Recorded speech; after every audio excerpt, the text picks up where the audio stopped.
Continuamos con el desarrollo de la información y del análisis. Recién presentábamos la cuestión del preacuerdo con el Fondo Monetario Internacional y la volatilidad de los mercados como uno de los temas del día, porque el dólar blue se disparó fuerte a 550 pesos tras el anuncio del acuerdo con el Fondo Monetario Internacional y luego de esa devaluación fiscal que anunció el Ministerio de Economía de la Nación. ¿Qué dicen los especialistas? Vamos en busca de la explicación y del análisis. Saludamos a Alexis Dritzos, quien es economista de la localidad de La Plata. Allí lo estamos viendo. Alexis, buenas tardes, ¿cómo le va? Hola, buenas tardes, ¿cómo andan ustedes? Muy bien, bienvenido. Bueno, ¿qué día realmente el de hoy? ¿Se anticipaba esta reacción, estos indicadores o cómo los tomó a ustedes? Bueno, creo que estamos en un proceso que tiene tres patas de inestabilidad cambiaria permanente. La primera es el preelectoral, que sabemos que históricamente en la Argentina plantea una volatilidad cambiaria importante. A esto se le agrega la situación que tiene el gobierno, particularmente con la caída enorme de reservas, que genera grandes dudas sobre la estabilidad del tipo de cambio. Se sabe que el Fondo Monetario venía pidiendo, entre otras medidas, una devaluación, y el gobierno es como que viene tratando de evitar esto, casi diría que es una especie de promesa de pre-campaña de no hacer una devaluación tradicional.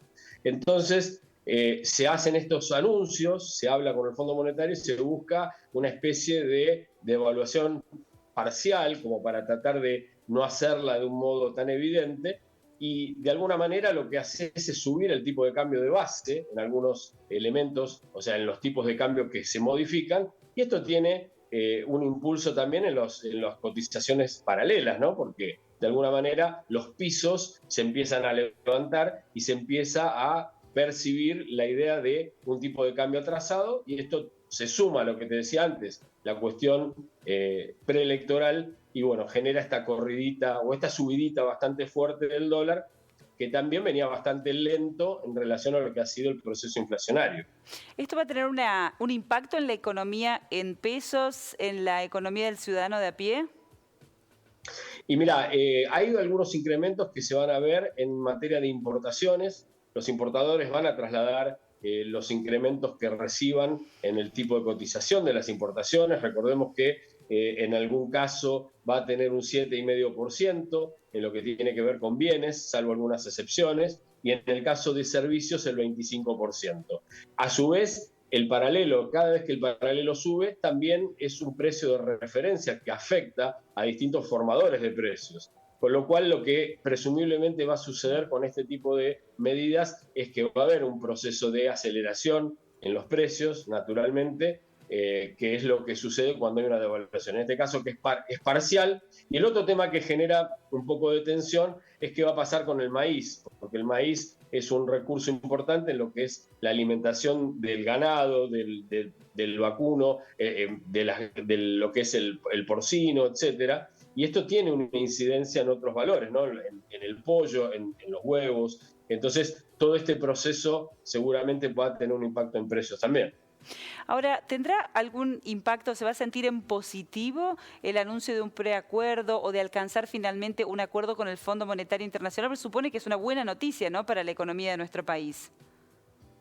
Yo creo que lo que tiene de positivo es que si se logra consolidar este acuerdo y realmente se confirma, puede darle un horizonte de cierta estabilidad no explosiva al final del gobierno, y creo que es algo muy importante. En ese sentido es positivo si se logra acordar esto. Recordemos que acá hay un tema importante, que el gobierno está peleando con el Fondo Monetario sobre un elemento central, el reconocimiento del efecto en la sequía en la economía, porque es un efecto real, más allá de lo que uno pueda criticar o no de la política económica del gobierno.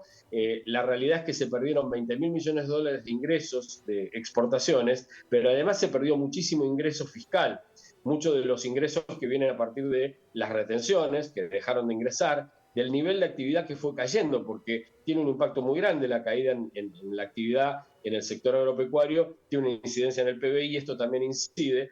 Por lo tanto, fíjense que se ha hecho un esfuerzo en reducción del gasto, que fue bastante importante. Sin embargo, cayó mucho más los ingresos del Estado. Claro. Entonces, de alguna manera, el fondo lo que procura el gobierno es que el fondo le reconozca al gobierno este impacto en la sequía y le permita flexibilizar algunas variables como para poder mantener vivo el acuerdo y que vengan estos desembolsos que den cierta tranquilidad de acá al fin del mandato. Bien, bien, Alexis. Bueno, es muy, muy importante esto y en algún momento, hace algunos días, se referenció o el Fondo Monetario Internacional hizo alguna alusión, así que esperemos que se dé. En ese sentido, te quiero consultar qué puede pasar de aquí en adelante, si el dólar blue va a seguir subiendo, si esto va a tener impacto nuevamente en la economía doméstica. ¿Cómo se ve el escenario próximo o el futuro próximo? Creo que el tema del dólar es una incógnita difícil de develar, tiene mucho que ver con la credibilidad, con las expectativas. Normalmente las expectativas preelectorales, como te dije antes, apuntan a la volatilidad, con lo cual no me sorprendería que de acá que tengamos la elección tengamos una cierta volatilidad y que el dólar blue en relación a inflación viene con un cierto atraso, con lo cual tampoco hay que asustarse tanto porque estaría corrigiendo algo del freno que tuvo en su momento. Lamentablemente, cualquier tipo de dólar que suba, los oficiales obviamente, pero también el dólar paralelo, que es el cual la gente accede realmente a comprar en cantidad, inciden en los precios internos. Entonces es difícil prever que esto no tenga algún impacto en los precios y que mantenga un piso de inflación bastante importante de acá al fin del mandato. Alexis, muchísimas gracias por estar esta tarde con nosotros. Ha sido muy amable. No, muchas gracias a ustedes. Hasta cualquier momento.